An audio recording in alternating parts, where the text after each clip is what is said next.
on Tuesday, Cal Cunningham conceded his U.S. Senate campaign against Senator Tom Tillis. I think the question is, was the revelation about his marital infidelities the reason why he'd lost? He led in the polls all through this campaign. Was that what beat him? Well, I think the way he handled the allegations once they came out had a lot to do with him losing. He was up around 6 or 7 points before the allegations arose.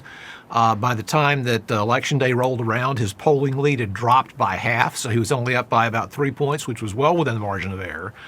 And what he chose to do after making an initial statement saying that he accepted responsibility and said he did a bad thing was that he dodged the press as much as possible. He really didn't hold what might have helped him out a lot, and that is just to hold a press briefing somewhere where he just allowed himself to take everything that was thrown at him and see how he responded to it. And so he just didn't do that. And because of that, Tom Tillis and the people supporting Tillis were able to make the case that, look, this guy is afraid to tell the truth. He's afraid to talk about what happened. He's afraid to basically face up to himself and claim accountability when he really has a paper-thin record. Why did it take so long for us? I mean, we had some vote totals the end of last week, and then everything just kind of went quiet. And then we started getting totals again on Thursday. Why did it take so long this year? Well, it's not the first time that we've had lengthy after the election counting events, and even ones that ended up in court. People may remember an ag commissioner race some years ago. There were other races where this has happened.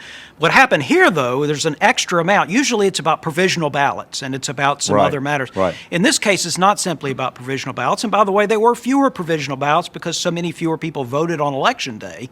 And you vote on Election Day and go to the wrong precinct, that's typically how you get a provisional ballot. But what happened here was the change in the law. Remember, the legislature had already changed the law to allow voters, even if they had a ballot didn't come in on Election Day, if it was postmarked on Election Day, the legislature had passed a bill, I think Governor Cooper signed it, to allow for 3 extra days for those ballots to come in from the mail. What later happened was, in my opinion, a collusive lawsuit, but at least a lawsuit that was settled by the state that created a much longer period for those ballots to come in. I'm not sure that would have mattered.